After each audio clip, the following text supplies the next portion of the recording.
अंतिम सप्ताह में है। 2022 बस आने ही वाला है। आप सभी 2022 के स्वागत की तैयारी में जुटे हैं, लेकिन उत्साह और उमंग के साथ ही ये समय सचेत रहने का भी है। आज दुनिया के कई देशों में कोरोना के नए वेरिएंट ओमिक्रॉन की वजह से संक्रमण बढ़ रहा है। भारत में भी कई लोगों के ओमिक्रॉन से संक्रमित होने का पता चला है। मैं आप सभी से आग्रह करूंगा कि पैनिक न करें। हां, सावधान रहें, सतर्क रहें, मास्क उसका भरपूर उपयोग करें और हाथों को थोड़ी थोड़ी देर पर धुलना, इन बातों को हमें भूलना नहीं है। आज जब वायरस म्यूटेट हो रहा है तो हमारी चुनौतियों का सामना करने की ताकत और आत्मविश्वास भी मल्टीप्लाई हो रहा है। हमारी इनोवेटिव स्पिरिट भी बढ़ रही है। आज देश के पास 18 लाख आइसोलेशन बेड्स हैं, 5 लाख ऑक्सीजन सपोर्टेड बेड्स हैं, 1,40,000 आईसीयू बेड्स हैं। आईसीयू और नॉन आईसीयू बेड्स को मिला दें तो 90,000 बेड्स विशेष तौर पर बच्चों के लिए भी हैं। आज देश में 3,000 से ज्यादा पीएसए ऑक्सीजन प्लांट्स काम कर रहे हैं। 4 लाख ऑक्सीजन सिलेंडर्स देश भर में दिए गए हैं। राज्यों को जरूरी दवाओं की बफर डोज तैयार करने में सहायता की जा रही है। उन्हें पर्याप्त टेस्टिंग किट्स भी मुहैया कराई जा रही है। साथियों, कोरोना वैश्विक महामारी से लड़ाई का अब तक का अनुभव यही बताता है कि व्यक्तिगत स्तर पर सभी दिशा निर्देशों का पालन कोरोना से मुकाबले का बहुत बड़ा हथियार है। और दूसरा हथियार है वैक्सीनेशन। हमारे देश ने भी इस बीमारी की गंभीरता को समझते हुए बहुत पहले वैक्सीन निर्माण पर मिशन मोड में काम करना शुरू कर दिया था। वैक्सीन पर रिसर्च के साथ साथ ही approval processes, supply chain, distribution, training, IT support system, certification पर भी हमने निरंतर काम किया। इन तैयारियों का ही नतीजा था कि भारत ने इस साल 16 जनवरी से अपने नागरिकों को वैक्सीन देना शुरू कर दिया था। ये देश के सभी नागरिकों का सामूहिक प्रयास और सामूहिक इच्छा शक्ति है कि आज भारत 141 करोड़ वैक्सीन डोज के अभूतपूर्व और बहुत मुश्किल लक्ष्य को पार कर चुका है। आज भारत की वयस्क जनसंख्या में से 61% से ज्यादा जनसंख्या को वैक्सीन की दोनों डोज लग चुकी है। इसी तरह वयस्क जनसंख्या में से लगभग 90% लोगों को वैक्सीन की एक डोज लगाई जा चुकी है। आज हर भारतवासी इस बात पर गर्व करेगा कि हमने दुनिया का सबसे बड़ा, सबसे विस्तारित और कठिन भौगोलिक स्थितियों के बीच इतना सुरक्षित वैक्सीनेशन अभियान चलाया।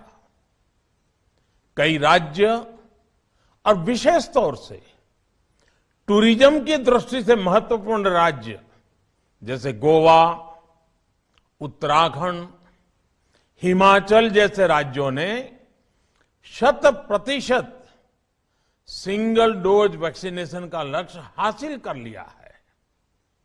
आज देश के दूर सुदूर गांवों में जब 100% वैक्सीनेशन की खबरें आती हैं तो मन को संतोष होता है।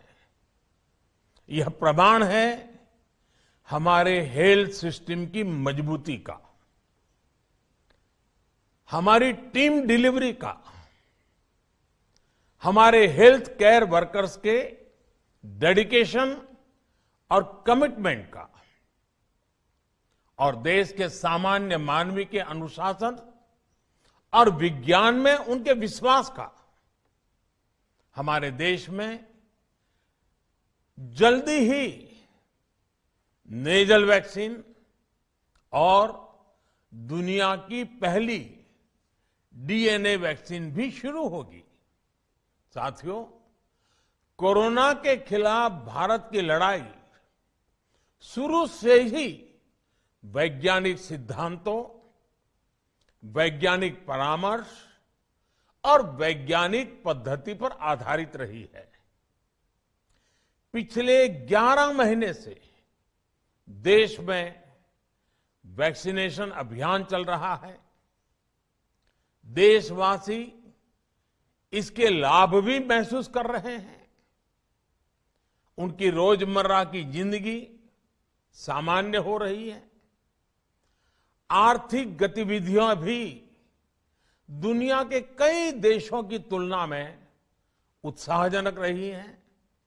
लेकिन साथियों, हम सभी जानते हैं कि कोरोना अभी गया नहीं है।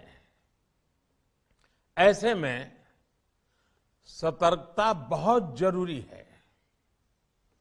देश को सुरक्षित रखने के लिए, देशवासियों को सुरक्षित रखने के लिए हमने निरंतर काम किया है। जब वैक्सीनेशन शुरू हुआ तो उसमें भी वैज्ञानिक सुझावों के आधार पर ही ये तय किया गया कि पहली डोज किसे देना शुरू किया जाए, पहली और दूसरी डोज में कितना अंतराल हो, स्वस्थ लोगों को कब वैक्सीन लगे, जिन्हें कोरोना हो चुका है उन्हें कब वैक्सीन लगे, और जो कोमॉर्बिडिटी से ग्रस्त हैं उन्हें कब वैक्सीन लगे। ऐसे निर्णय लगातार किए गए और ये परिस्थितियों को संभालने में काफी मददगार भी साबित हुए हैं।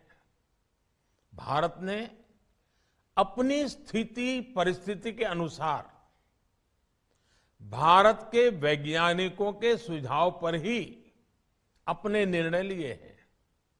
वर्तमान में ओमिक्रॉन की चर्चा जोरों पर चल रही है। विश्व में इसके अनुभव भी अलग अलग है, अनुमान भी अलग अलग है। भारत के वैज्ञानिक भी इस पर पूरी बारीकी से नजर रखे हुए हैं, इस पर काम कर रहे हैं।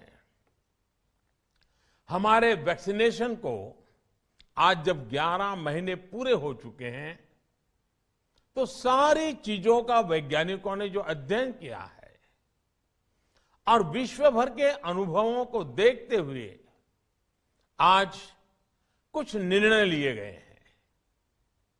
आज अटल जी का जन्मदिन भी है, क्रिसमस का त्योहार भी है, तो मुझे लगा कि इस निर्णय को आप सबके साथ साझा करना चाहिए।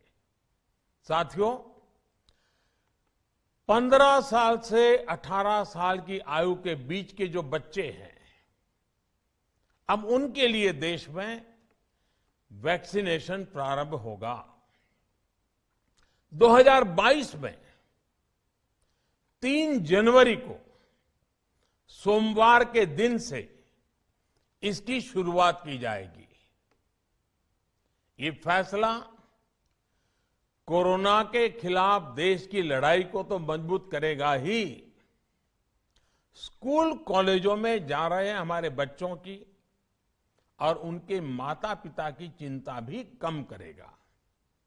साथियों, हम सबका अनुभव है कि जो कोरोना वॉरियर्स हैं, हेल्थ केयर और फ्रंटलाइन वर्कर्स हैं, इस लड़ाई में देश को सुरक्षित रखने में उनका बहुत बड़ा योगदान है।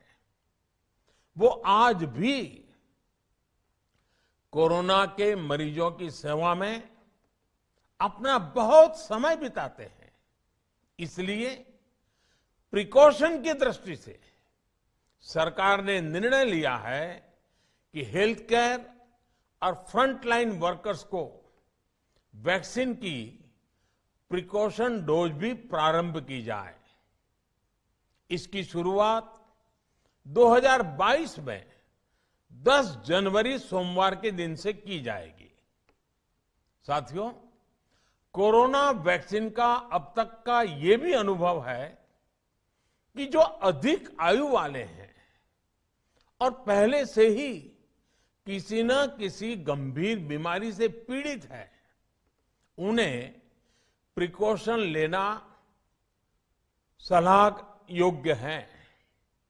इसको ध्यान में रखते हुए 60 वर्ष से ऊपर की आयु के कोमॉर्बिडिटी वाले नागरिकों को उनके डॉक्टर की सलाह पर वैक्सीन की प्रिकॉशन डोज का विकल्प उनके लिए उपलब्ध होगा। ये भी 10 जनवरी से प्रारंभ होगा। साथियों, मेरा एक आग्रह है कि अफवाह, भ्रम और डर पैदा करने के जो प्रयास चल रहे हैं, उनसे बचना चाहिए। हम सभी देशवासियों ने मिलकर अब तक दुनिया का सबसे बड़ा वैक्सीनेशन अभियान चलाया है। आने वाले समय में हमें इसको और गति देनी है और विस्तार देना है। हम सभी के प्रयास ही कोरोना के खिलाफ इस लड़ाई में देश को मजबूत करेंगे। आप सबका बहुत बहुत धन्यवाद।